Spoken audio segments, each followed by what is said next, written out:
Oh my gosh, this is so fun. Oh my gosh, it's every cast. Look at that, unbelievable.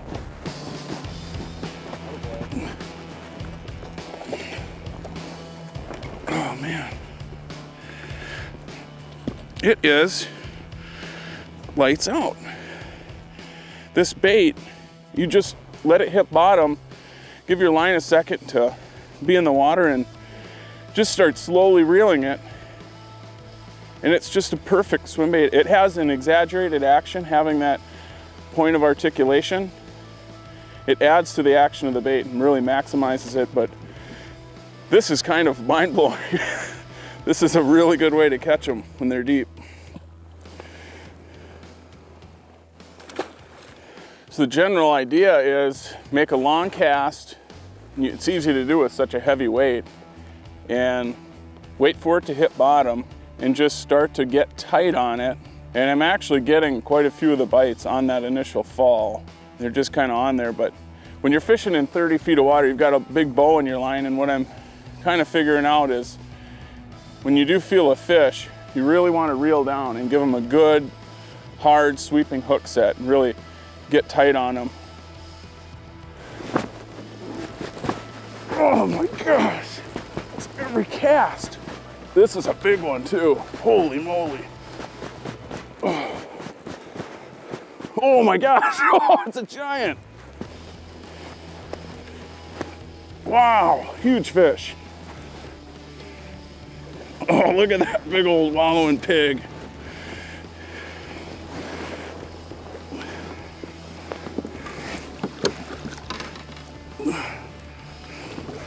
Whew.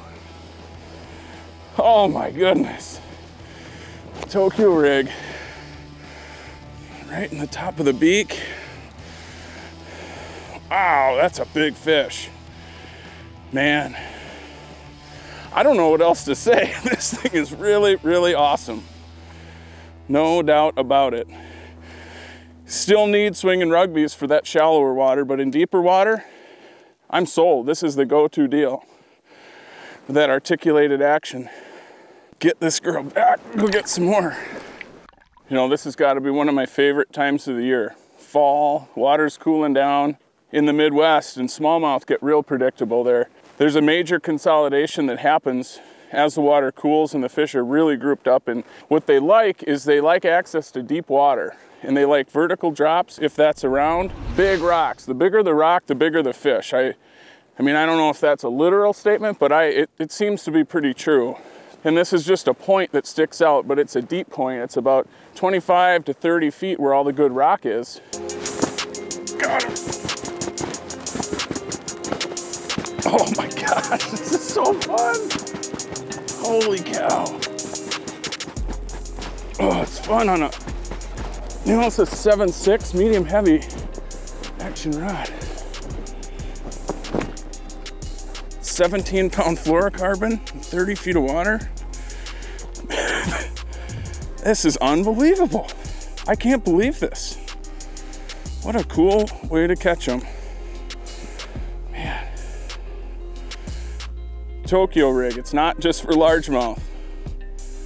It looks very different, it's kind of unconventional, but you can see you've got a barrel swivel that you tie to. You have a swiveling wire here that you put the weight on, and then your hook is attached all to that welded ring. What it does is it has incredible action. There's a total articulation up and down 360. This weight stays on the bottom real good. I've been a huge fan of the swinging rugby head, you know, with the different creature bait. Works real good, but this stays on the bottom in real deep water. When you're in deeper than 20 feet, you want a heavier weight, and this is performing incredibly well. Stays right on the bottom. Largo shad, and it's just an awesome bait this whole year from Jacob Wheeler and Davey Height, and I've been fishing it all summer. It's an incredible swim bait with great tail kick, but the weight keeps it right on bottom, and it's just a perfect way to present a swim bait in deep water to keep it on bottom. I think this is gonna apply to big largemouth in the Tennessee Valley down south, but what's really cool about this rig is the versatility. I mean, it's It's one of the best ways to flip in shallow grass or wood. It's a great way to punch through mats. It's a great way to present a swim bait in 30 feet of water. The versatility of this rig is really unparalleled, and it's super impressive. And as you can see, it's definitely working today. It has just an offset wide gap hook, which gives you lots of rigging options, different bait styles. But when we're out in open water around some rock, a little grass, I want the hook exposed. But a lot of times when I'm flipping it up shallow for largemouth, you just do your traditional Texas rig, and it's completely weedless. And it just follows that heavy weight right to the bottom. And I don't know what exactly it is, but this weight in this rig stays on bottom way better than any other thing I've ever used. So it's fun, because I fish a lot of it, the swinging rugby head with some sort of a creature bait. When it's deeper than 20 feet, it's been difficult, even with a 3/4 ounce. But the way this thing works, with that weight extended, it stays right on the bottom in 30 feet of water. Don't take my word for it. Try one of these out. Tell me it's not one of the coolest ways to catch fish.